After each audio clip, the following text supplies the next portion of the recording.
Okay, just like you guys just asked me to do, let's review Tom Hardy's first origin story adventure and see if it holds up 3 years later.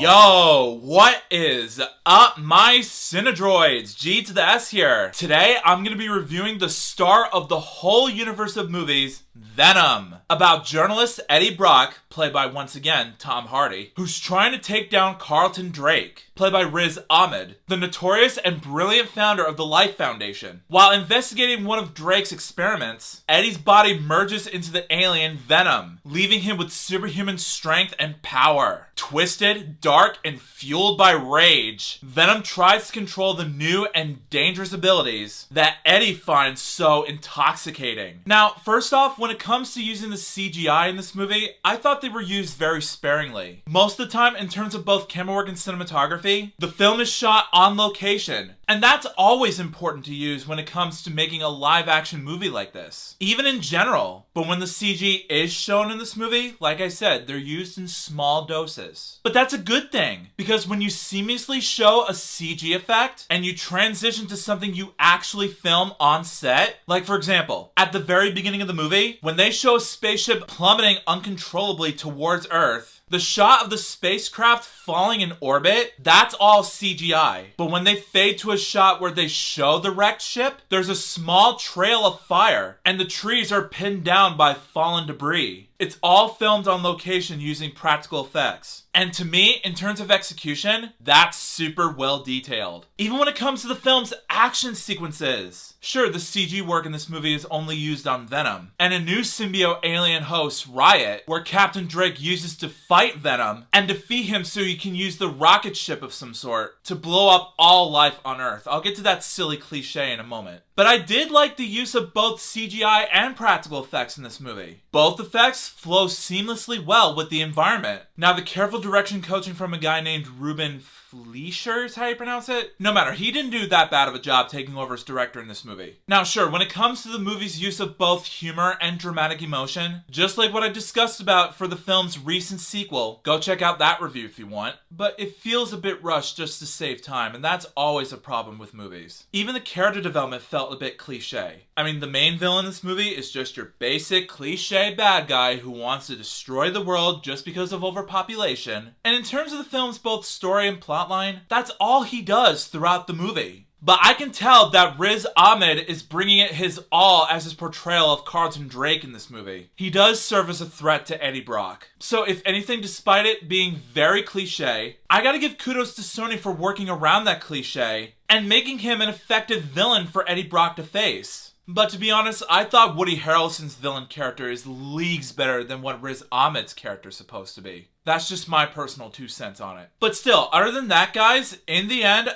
I still don't think that the first Venom movie is better than the second one, but it still is a fun one at that. It does have that fast-paced action that I've come to expect from a Marvel Comics movie. The characters were fun to watch, the CG work is incredible, and the camera work felt needed. And that's not considered a bad thing whatsoever. It is 100% necessary for any movie. So as a result, I rate the first Venom movie a 4 out of 5 stars. Again, not the best, not the worst, just wanted some dumb fun. And this movie has just enough that I need to let loose a little bit and turn my brain off at the most hilarious moments. You don't have to watch it if you don't want to, but for those of you who do, knock your socks off, by all means. So the original Tom Hardy Venom movie. Have you seen it? If you have, let me know in the comments what you thought about it. Was it fun? Was it boring? Answers down below, please. Also, if you like this video and you want to see some more, make sure that like button shines in your face. That'll totally help me out a ton. Also, share it with your family and friends and favorite it. That's a very good way to show support for this review. Also, if you're new to my channel, make sure to subscribe and ring that bell right next to you so you can be notified of future videos that I have in store for you. Also, if you want a shout out in a future video, just follow me on both Instagram and Twitter, and I will choose one of my Cinedroids to be displayed as a shout out. The link's in the description below. And also, I have a TikTok account where I do whistle covers, and I also do duets with my sister once in a while as well. So if you guys are interested, the link's down below this review. And also, if you want to subscribe to my gaming channel, there's either a link in the description or at the icon card at the top right corner of your screen.